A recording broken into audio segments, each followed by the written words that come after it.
Bonjour chers frères et sœurs, ce matin encore je suis avec vous à Rema Attitude. Sachez une chose, c'est tous les jeudis à partir de midi et nous serons ensemble. Nous allons partager, nous allons parler parce que Jésus revient bientôt. Vous savez, nous sommes entrés dans la semaine où en tant qu'enfants de Dieu, nous devons évangéliser et parler de Christ à tous ceux qui sont autour de nous, soit par notre langage, soit par notre comportement, soit par notre habillement, soit par notre manière de faire. Car Jésus revient bientôt. Mon frère, ma soeur, c'est la journée de l'évangélisation. Lève-toi. Aujourd'hui, laisse ton Facebook. Arrête de montrer le plat que tu vas manger sur Facebook et parle de Jésus. Dis à quelqu'un de ce que Jésus est pour toi, de ce qu'il fait pour toi et de ce qu'il fera pour toi et de ce qu'il fera le jour du jugement. Pour ce moment, Dieu nous parle en tant que Père. Son amour nous parle, son amour nous interpelle. Mais lorsqu'il reviendra, il viendra en tant que juge et sa justice va prendre la place de l'amour. Alors, combien de personnes veux-tu gagner en cette journée? Combien de personnes as-tu gagné? Combien de personnes veux-tu gagner? Lève-toi, comme il a dit. Allez par tout le monde et faites, oui, des hommes, mes disciples. Va, parle à un homme qui souffre. Parle à un homme qui est encore sous l'alcool, qui est encore sous la drogue, qui est encore sous la cigarette. Parle à un homme qui est encore dans l'adultère. Dis-lui que Jésus n'aime pas ça. Mais Jésus l'aime. Oui, il aime le pécheur, mais il hait le péché. Alors, Jésus l'aime. Et parce que Jésus l'aime, Jésus lui tend la main, qu'il revienne à Christ, qu'il s'attache à Christ. Pas une religion. Aucune religion ne sauve. Mais Jésus-Christ seul est le maître absolu qui sauve. Et c'est lui qui viendra pour juger les vivants et les morts. Même les musulmans le savent. Alors, parle à un mystique. Alors parle à un marabout, parle à un féticheur, parle à tes parents même autour de toi et dis-leur que Jésus revient bientôt. Que Dieu nous bénisse, c'est juste pour vous rappeler simplement que c'est la journée de l'évangélisation et que nous devons revoir notre manière d'interpeller et de gagner des âmes à Jésus-Christ. Je vous aime et c'est pourquoi ce matin, on va passer à notre exhortation de ce matin. Le thème de mon exhortation, c'est « Sois patient. Cette affaire, Dieu s'en charge. Sois patient, car cette affaire, Dieu s'en charge. » C'est de quelle affaire s'agit-il? De quoi souffres-tu? De quoi as-tu besoin? De quoi, je ne sais pas, à quoi t'attends-tu? Ce matin, je suis venue te dire que Dieu a accompli toujours. Si tu restes dans la position qu'il veut, tu recevras de lui ce que tu attends. Il ne se dédie pas et il accomplit sa parole. Je veux simplement qu'on aille ensemble dans le livre de Ruth, verset 3 au verset 18. Et le livre dit quoi? La parole de Dieu dit, Alléluia. Et Naomi dit, sois tranquille ma fille, jusqu'à ce que tu saches comment finira la chose, car cet homme ne se donnera point de repos qu'il n'ait terminé cette affaire aujourd'hui. Qu'il n'ait terminé cette affaire te concernant aujourd'hui. Cet homme ne se donnera pas de repos. Cet homme ne baissera pas les bras. Cet homme ne dormira pas. Cet homme ne se couchera pas. Mais cet homme est assis sur son trône, il regarde sur la terre, il t'a localisé et parce qu'il t'a localisé, il ne se donnera pas de repos tant qu'il n'ait fini cette affaire te concernant.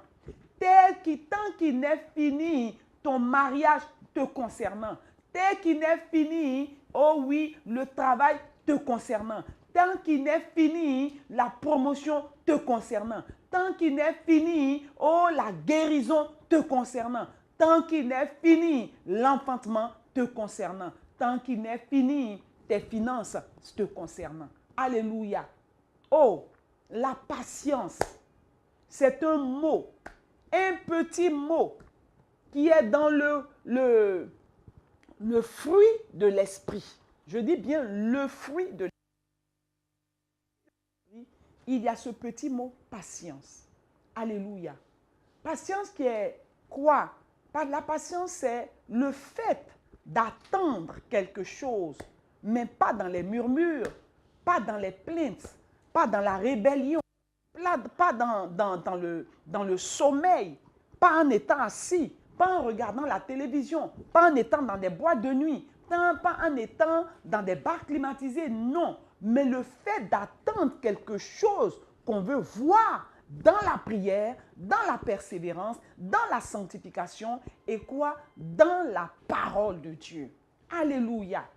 Alors voici une histoire. Naomi dit. Mais qu'est-ce qui s'est passé pour que Naomi dise? Vous connaissez l'histoire de Ruth. Ruth, une Moabite, qui a accepté de tout abandonner, a accepté de laisser la royauté familiale, a accepté d'abandonner la richesse familiale, parce que ce n'était pas une richesse propre, ce n'était pas une richesse pure, ce n'était pas quelque chose de bien qui pouvait lui donner quelque chose. Vous savez d'où viennent les Moabites et les Ammonites? Ce sont des gens qui sont venus au travers des deux filles de qui? De Lot. Alléluia. Lorsqu'ils sont sortis de Sodome et Gomorrhe, où on leur a dit de ne pas regarder en arrière, leur mère s'est permise de regarder en arrière, elle est devenue une statue de sel. Alléluia. Et donc, quand elle est devenue la statue de sel, qu'est-ce qu'elle a fait? Elle est restée et Lot est parti avec ses deux filles. Et puisqu'ils sont arrivés à un endroit où il n'y avait pas d'hommes et qu'elles avaient laissé leur mari de l'autre côté à Sodome, Gomorrhe qui avait péri, qu'est-ce qu'elles ont fait? Elles ont enivré leur père et elles ont couché avec leur père et elles ont pris des grossesses.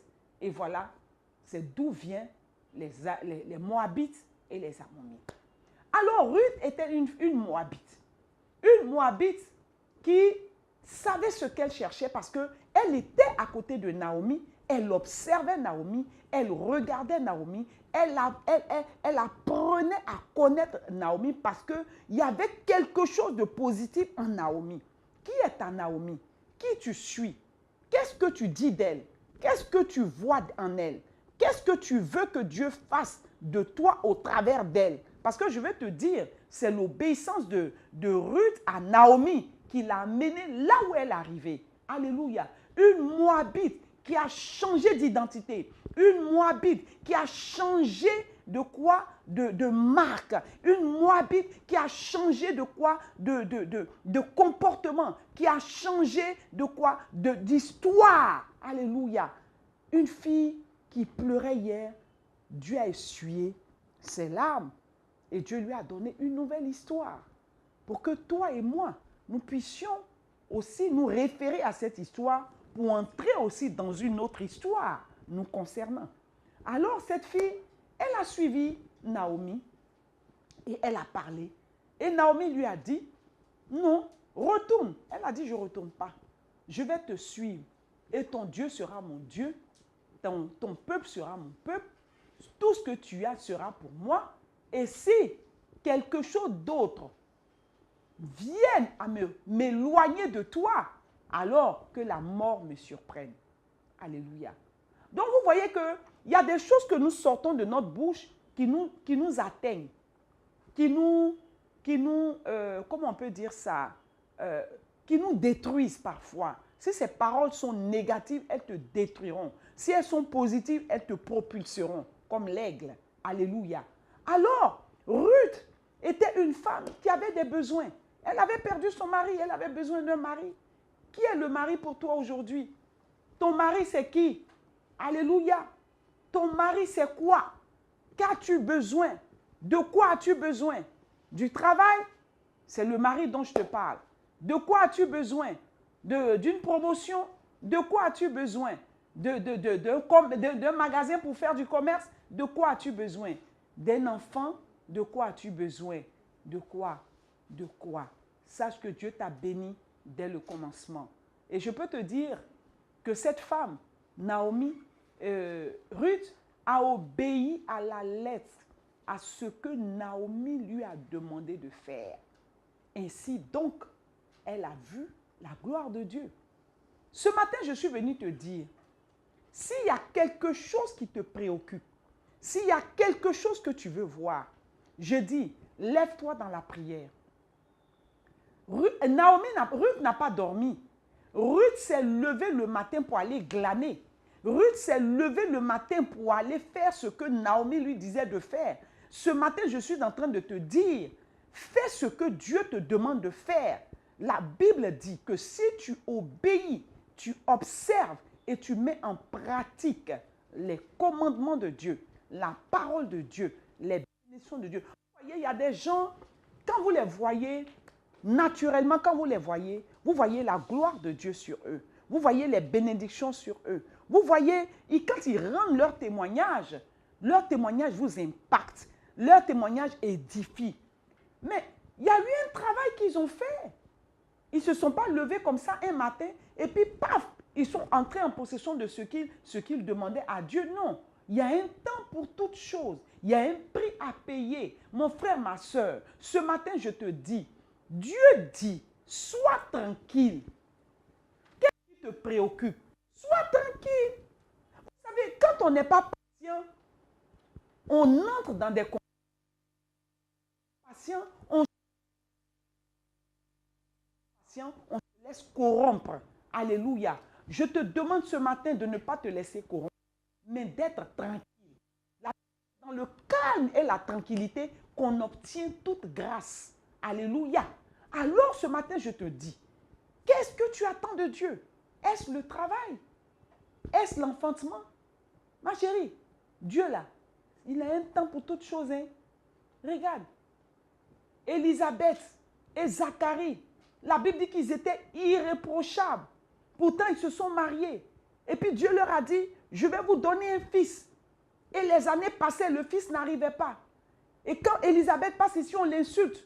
On la traite de tout. On dit d'elle du n'importe quoi. Regardez là. Elle est mariée depuis, elle ne fait pas d'enfant. Et puis voilà, elle est là. C'est elle qui va se lever pour aller à l'église. Et elle va à l'église et elle revient. On ne voit rien. Oui, il faut dire oui. Si tu ne vois rien, un jour tu vas voir.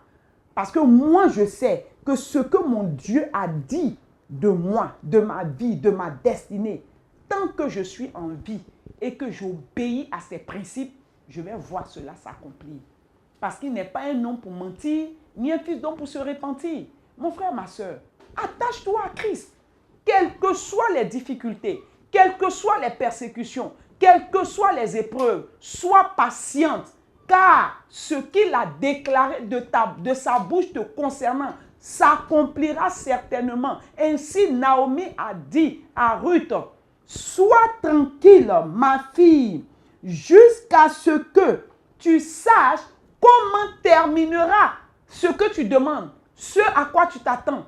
Comment terminera, oh oui, ta relation avec Dieu. Comment terminera ton attente. Le matin, tu vas chez le médecin, tu es tout le temps chez le gynécologue, on te fait des piqûres, on te donne des comprimés, tu avales des comprimés, tu avales ceci, on nettoie ton ventre, on dit ton père bouché, on dit ton père ouvert, utérus est bouché, école est ouvert, ainsi de suite. Et puis quand tu prends grossesse, 3 mois ça tombe, 4 mois ça tombe, 5 mois ça tombe. Je suis venu te dire ce matin, la prochaine grossesse que tu vas prendre, elle ne tombera pas, elle va aller jusqu'à terme et tu vas accoucher comme les femmes hébreux. Parce que le Dieu que je prie, il a dit dans sa parole, ouvrirai-je le sein maternel pour ne pas laisser la femme enfanter. Il n'y a pas de femme stérile dans la maison de Dieu.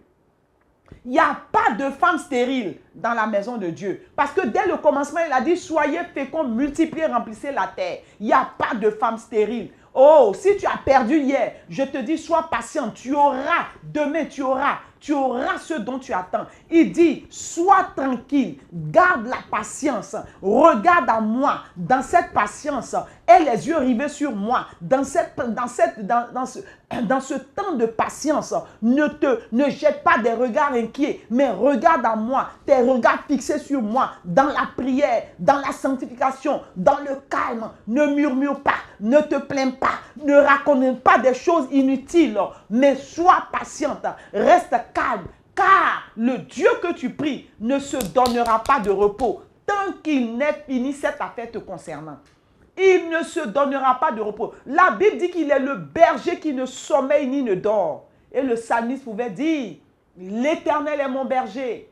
Oui, il me fait reposer dans de verts pâturages. Il me dirige près des eaux paisibles. Oui, il va te diriger près des eaux paisibles. Et lorsque l'adversité va apparaître, il va dresser une table en face de tes ennemis. Il va oindre ta tête et ta coupe va déborder. Ce n'est pas une récitation, c'est une vérité qui s'accomplit pour ceux qui sont patients, pour ceux qui attendent de voir la gloire de Dieu, pour ceux qui marchent dans les principes de Dieu, pour ceux qui sont dans la prière, pour ceux qui croient. Alléluia.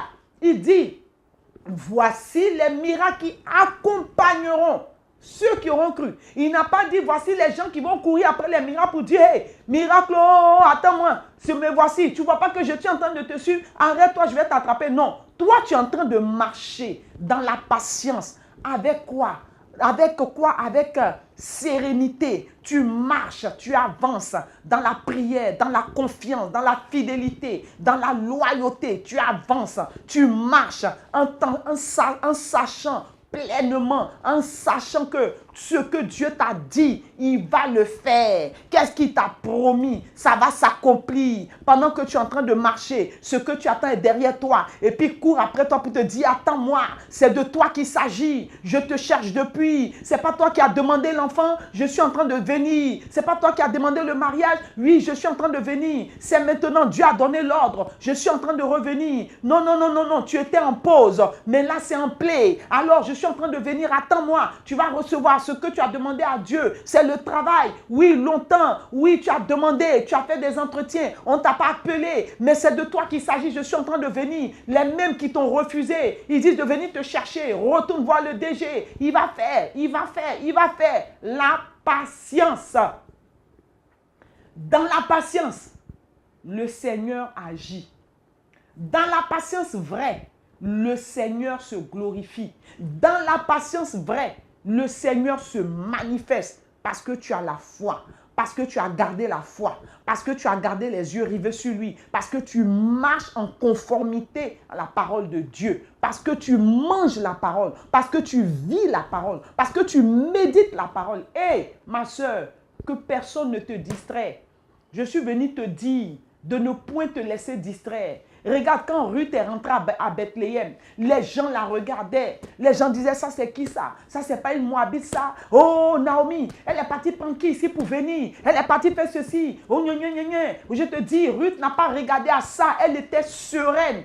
Elle s'est dit, je ne suis pas arrivée à Bethléem pour me laisser distraire. Je ne suis pas rentrée à Bethléem pour passer à côté de ma bénédiction. Je ne suis pas rentrée à Bethléem pour perdre ma dignité. Je ne suis pas rentrée à Bethléem pour me laisser distraire par le comportement et les dires des gens. J'ai dit, tant que les gens vont parler de toi, avance dans la patience parce que c'est là que Dieu va se glorifier. Je dis, il n'y a pas un arbre qui porte des fruits qui n'a jamais reçu de pierre. Alléluia. Si on parle de toi, dans ce que tu attends, réjouis-toi. Et puis attends, dans la patience, cela s'accomplira. J'ai dit, ça va s'accomplir. Il dit, cet homme ne se donnera pas de repos. Il ne se donnera pas de repos parce que tu réjouis ton cœur. Par ton adoration, tu réjouis ton cœur. Par ta fidélité, tu réjouis son cœur. Par ta manière de marcher avec lui, tu réjouis son cœur. Par ta manière de t'approcher de lui, tu réjouis son cœur. Ma chérie, mon frère, ma soeur, je dis, rien n'est impossible à celui dont je parle. Il n'a pas changé. La Bible dit que hier, il y avait un ami un frère d'une des filles qu'il aimait, qui s'appelait Marie. le frère qui s'appelait Lazare, il était malade. On allait le chercher, Jésus. Il dit, il arrive. Le temps qu'il arrive, Lazare est mort. Oui, et quand il est arrivé, les gens commençaient à se plaindre, à murmurer. Il n'a pas regardé à ça, ce n'est pas son problème. Il a dit, avant qu'il ne vienne, il a dit, cette maladie n'est pas pour la mort. Ton chômage n'est pas pour la mort. La maladie que tu as n'est pas pour la mort. Je dis, le mari, oh, qui est en train de te maltraiter là, c'est pas pour la mort, ne le quitte pas. Reste assis dans ton foyer. Laisse, Dieu va le confondre. Tes beaux-parents qui te fatiguent, ce n'est pas pour que tu quittes ton foyer. J'ai dit, les entrailles dans lesquelles tu n'as pas encore vu d'enfant là, c'est pas pour que les gens se moquent de toi. Tu n'es pas stérile. Il n'y a pas de femme stérile dans la maison de Dieu. C'est pour que tu enfantes. Je suis venu te dire, sois calme, sois tranquille, parce que dans cette patience, je t'assure que quelque chose de nouveau, de grand va sortir. Oui, Marie et Marthe sont restées patientes. Elles ont attendu Jésus. Mais quand Jésus est arrivé, oh, le temps était passé. Lazare était mort. On l'avait enterré. Ça faisait 4 jours. Qu'est-ce que tu attends? Qu'est-ce qui est gâté pour toi? Les médecins ont dit quoi?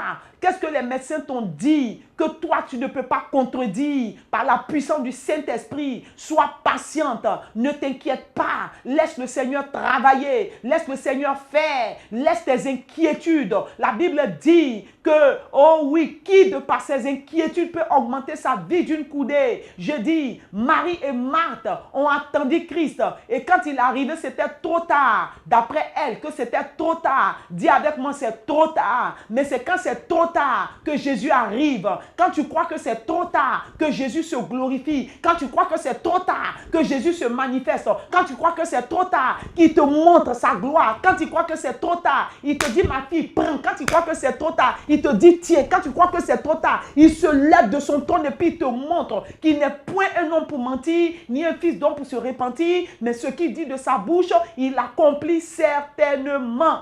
Marie et Marthe, alléluia. Quand Jésus est venu, Marie et Marthe a dit à Marie, c'est trop tard. Il sent déjà. Ton mariage sent déjà. Le temps de chômage sent déjà.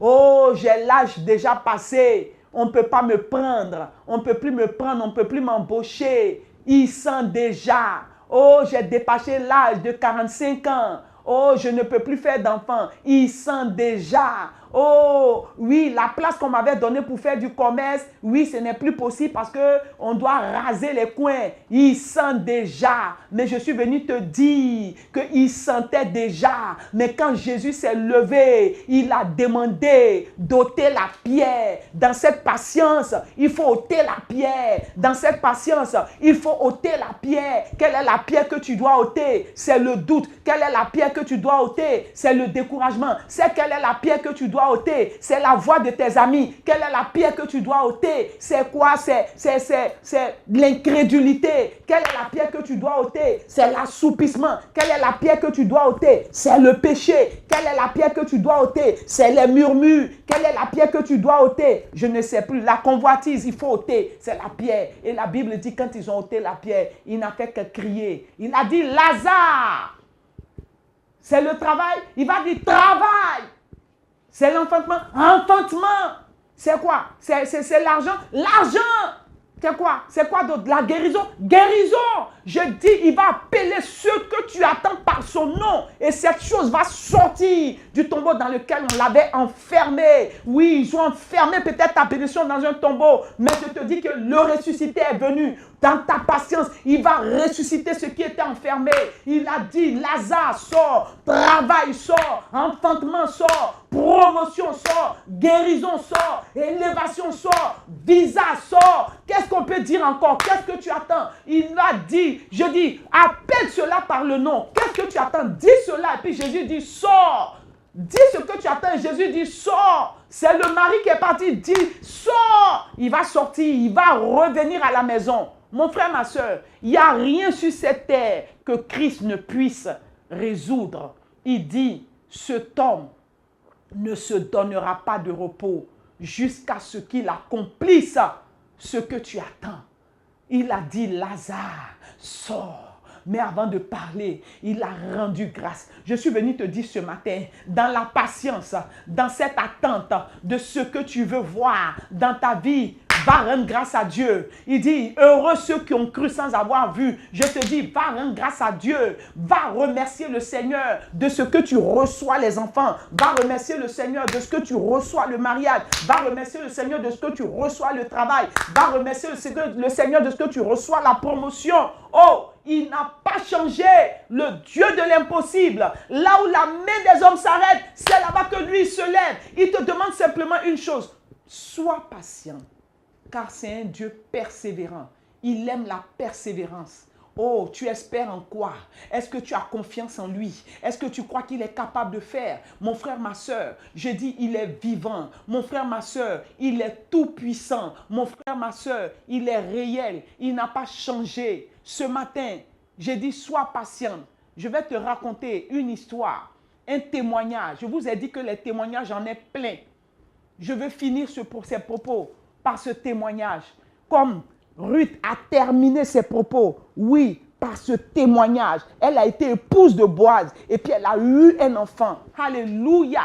Elle ne pensait pas qu'elle allait avoir. Et toutes celles qui étaient à Bethléem, elles n'ont pas pu gagner le cœur de Boaz. Alléluia. Mais quand Ruth est arrivée, elle était patiente, elle était sereine, elle était imperturbable parce qu'elle croyait à un Dieu qui ne se dédie pas. Elle croyait à un Dieu qui s'appelait le Dieu de l'impossible. Quand tout est impossible, c'est là que ce Dieu-là se lève et accomplit son travail. Oui, mon frère, ma soeur, je veux te rendre ce témoignage pour que tu comprennes que dans la patience, il y a une victoire. Dans la patience, il y a l'accomplissement. Dans la patience, il y a l'exaucement. Dans la patience, il y a la matérialisation de la puissance surnaturelle de Dieu.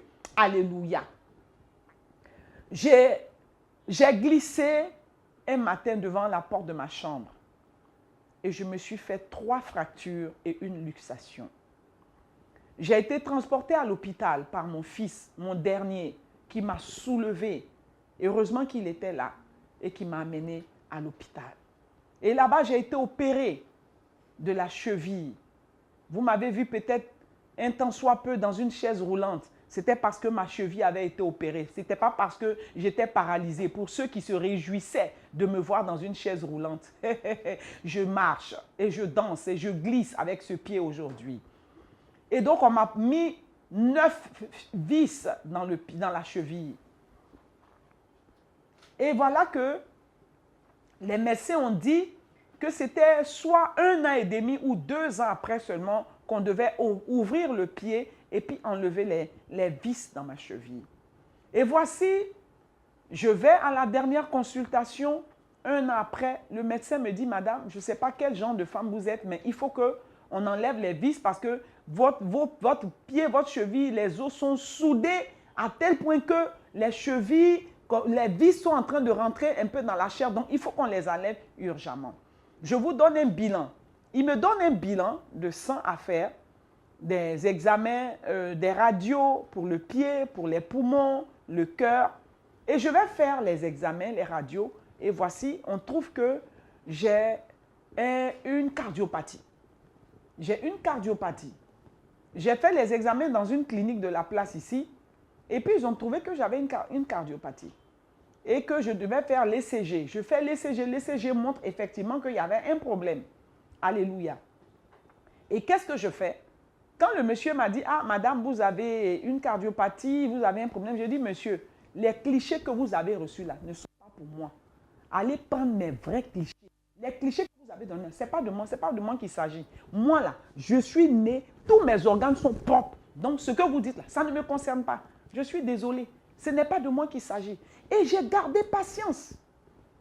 Le médecin dit, bon, je vais vous prendre tel jour. J'ai dit, docteur, la radio du cœur, des poumons qu'ils ont fait là, ça ne me concerne pas. L'ECG là, ça ne me concerne pas. Ce n'est pas de moi. Je refuse les résultats qu'on a donnés. Ce n'est pas de moi qu'il s'agit. Donc, moi, je ne fais pas. Tant que vous ne me donnez pas un autre bulletin pour aller refaire ces mêmes examens-là ailleurs, moi, je ne fais pas. Je ne rentre pas, on ne fait rien. Et le médecin me donne encore des bulletins. L'anesthésiste me donne encore un autre bulletin. Et je dis, comme il s'agit du cœur, je vais aller en cardiologie. Je vais en cardiologie, je fais refais les examens. Et pendant que je suis en train de faire, j'étais couchée, la dame est en train de refaire l'écho Doppler, l'échographie du cœur et tout ce qu'il fait. Ils font d'abord l'ECG avant de faire l'échographie. Il est en train de faire, elle me dit, madame, vous êtes sûre que l'âge qui est inscrit sur votre papier, sur votre bulletin, c'est votre âge? Les gens diminuent leur âge et vous augmentez votre âge. J'ai dit, mais madame, je n'ai ni diminué ni augmenté, c'est mon âge réel. Non, non, non. Madame, vous n'avez pas cet âge-là. Vous n'allez pas me dire que vous avez 60 ans. Mais votre cœur, le cœur que vous avez n'est pas le cœur d'une femme de 60 ans. Vous avez le cœur d'une jeune fille. Il n'y a rien, les résultats sont bons. Qui a dit que vous avez quelque chose? Je dis, quand elle m'a dit ça, j'ai levé la main sur la table et puis j'ai commencé à glorifier le nom de mon Dieu. Pour dire quoi?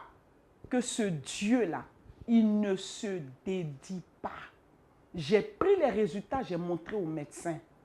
Il a regardé, il regarde les résultats, il me regarde. Il regarde les résultats, il me regarde. J'ai dit, docteur, vous avez perdu quelque chose. Il dit, non, je ne comprends pas. Je dis, vous ne pouvez pas comprendre. Parce que mon Dieu, le Dieu que je prie là, celui qui est en moi, celui par lequel je vis, celui par lequel je marche, celui par lequel j'avance, celui par lequel je parle, j'ai dit, c'est comme ça qu'il est. Il contredit ses adversaires. Il contredit ceux-là qui veulent le contredire. Mon frère, ma soeur, quel est le résultat que les médecins t'ont donné? Refuse ce résultat, ce n'est pas pour toi. J'ai dit, refuse cet examen-là, ce n'est pas pour toi. J'ai dit, ça ne t'appartient pas. Il faut dire, ce n'est pas de moi. Mon utérus est sain, mon utérus est propre. Je vais enfanter. Il faut dire, mes diplômes sont propres. Mon Dieu a dit, celui qui ne travaille pas ne mange pas. Je vais travailler. Je suis patiente parce qu'il ne se donnera pas de repos tant qu'il n'est fini cette affaire me concernant. Mon frère, ma soeur, tu pries un Dieu qui est fidèle. Tu pries un Dieu qui n'a pas changé. La Bible dit qu'il est le même hier, aujourd'hui et éternellement. La Bible dit qu'il est omnipotent, omniscient, omniprésent. Quand tu te déplaces, appelle-le, dis-lui Seigneur, sois au-devant de moi. Quand tu voyages, dis Seigneur, sois au-devant de moi. Quand tu t'en vas passer un test, appelle-le, dis Seigneur, ce n'est pas moi qui vais parler. Prends ma bouche, toi-même parle. Fais l'entretien avec moi. Tu t'en vas pour un examen. Je dis aujourd'hui, chrétiens, quand vous allez même pour faire des prélèvements de sang, priez, demandez à Dieu de vous précéder. Parce que dans les laboratoires, les mystiques sont assis, les sorciers sont assis, les méchants sont assis. Et quand on prend ton sang et que tu ne pries pas, tu changes tout et puis on te cause une maladie pour te dire. Je refuse cette maladie, c'est pas pour moi. Je refuse ce mal, c'est pas pour moi. Je refuse cette position, c'est pas pour moi. J'étais courbé hier, certes, quand je ne connaissais pas Christ. Mais maintenant, Christ m'a redressé. Alors, rien ne pourra s'opposer à l'accomplissement de Dieu dans ma vie. Parce que ce Dieu-là, il ne se donne pas de repos. La Bible dit qu'il est le berger fidèle et sincère. Car ce qu'il a déclaré sur ma vie, cela s'accomplira. Il a déclaré avant que je ne naisse. Il pouvait dire à Jérémie, avant que tu ne sois conçu, je t'avais choisi. Et avant que tu ne naisses, je te connaissais. Alors, je sais que Dieu te connaît. Dis avec moi, Dieu te connaît.